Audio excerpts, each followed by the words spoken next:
Olá, tudo bem? Aqui quem vos fala é seu irmão em Cristo, pastor Marcelo Keiler.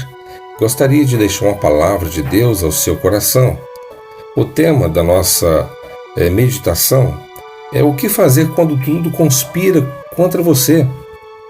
E eu gostaria de usar um tema bíblico que está em 1 Crônicas capítulo 4, verso 9 e 10, que está escrito assim: Jabes foi mais honrado do que seus irmãos.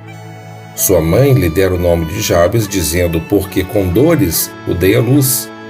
Jabes invocou o Deus de Israel, dizendo, que tu me abençoes e aumente a minha propriedade, que a tua mão me proteja e não permita que eu seja afligido pelo mal. E Deus lhe concedeu o que pediu. A história de Jabes é uma das mais curtas biografias da Bíblia e também uma das mais sugestivas. A sua breve história está registrada no primeiro livro de Crônicas. Jabes foi mais honrado do que seus irmãos. Sua mãe lhe dera o nome de Jabes, dizendo, porque com dores o dei à luz. Jabes invocou o Deus de Israel, dizendo, que tu me abençoes e aumentes minha propriedade, que a tua mão me proteja e não permita que eu seja afligido pelo mal. E Deus lhe concedeu o que pediu. Ele tornou-se mais honrado do que seus irmãos, pois embora tenha recebido o nome pejado de estima, não aceitou passivamente a decretação da derrota. Ele sacudiu o jugo da crise e buscou horizontes mais espaçosos na sua caminhada. Nós também podemos superar nossas limitações. Podemos alçar voos mais altos. Podemos fazer avanços mais ousados. Podemos alçar vitórias mais consagradoras.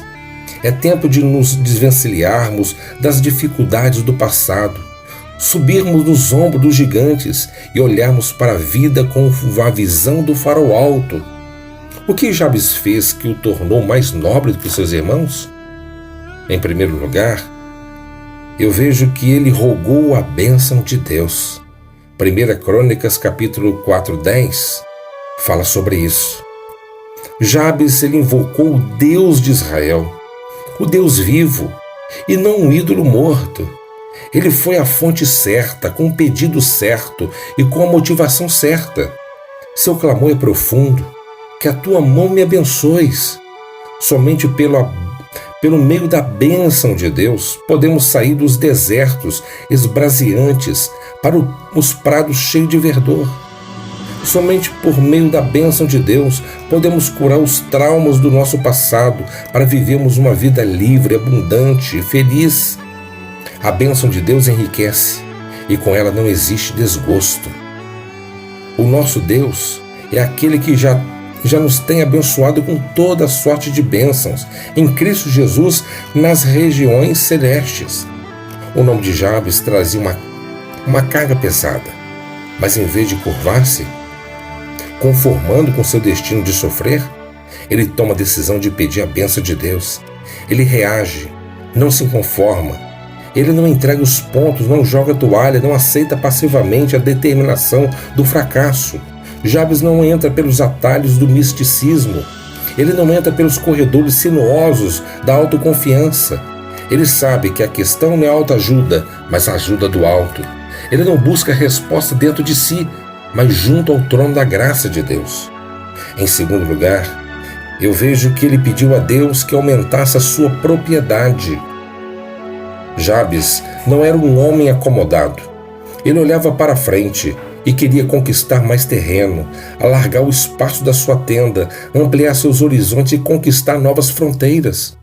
Não basta desvencilhar-se das amarras do passado, precisamos alçar voos mais altos em relação ao futuro.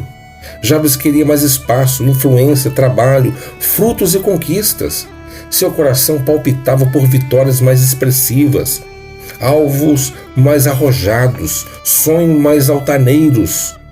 De igual forma, meu amado ouvinte, precisamos ter sonhos mais ousados. Em nossa vida pessoal, familiar, espiritual, há terreno ainda por ser conquistado. Muitos se acovardam diante das crises. Os espias de Israel temeram diante dos gigantes da terra prometida. Os soldados de Saul fugiram diante do gigante Golias. Muitos se conformam com a crise e deixam de prosperar. A crise é um tempo de oportunidade. Ela revela os covardes e descobre os heróis. Diante da mesma situação, uns colocam os pés na estrada do sucesso e outros descem a ladeira do fracasso. Deus não nos chamou para olhar para a altura dos gigantes, mas para vencê-los. Isaac, em tempo de fome, cavou poços, semeou na terra e colheu 100 por um. Enquanto todos olhavam para a crise, ele olhou para as oportunidades. Precisamos pedir a Deus para alargar nossas fronteiras. Podemos ter uma vida mais consagrada, podemos ser mais influentes, podemos ser mais abençoadores, podemos realizar obras mais excelentes, podemos ser instrumentos mais úteis nas mãos do Eterno. Em terceiro lugar, eu quero ressaltar que ele suplicou a presença de Deus. É interessante, porque Jabes ele entende que seus sonhos não podem ser realizados se a mão de Deus não for com ele. Ele não quer apenas coisas, ele quer Deus. Coisas sem Deus não satisfazem a alma. Sem a presença de Deus não podemos caminhar vitoriosamente. Nossa maior necessidade é de Deus.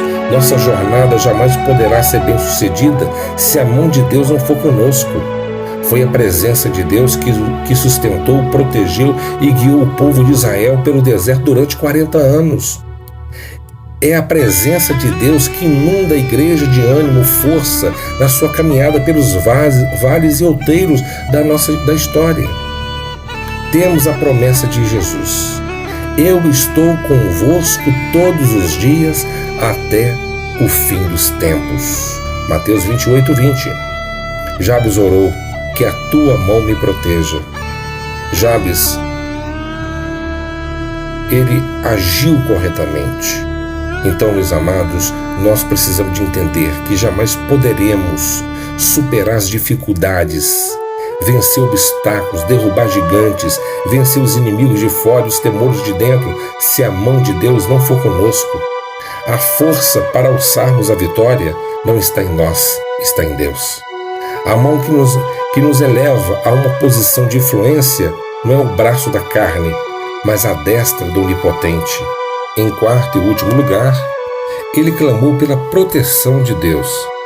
Jabes compreende que a jornada da vida é cheia de perigos. Há caminhos escabrosos, inimigos aleivosos, temores assombrosos. Precisamos da proteção divina. Jabes pede livramento do mal e do maligno. Ele orou: e não permita que eu seja afligido pelo mal.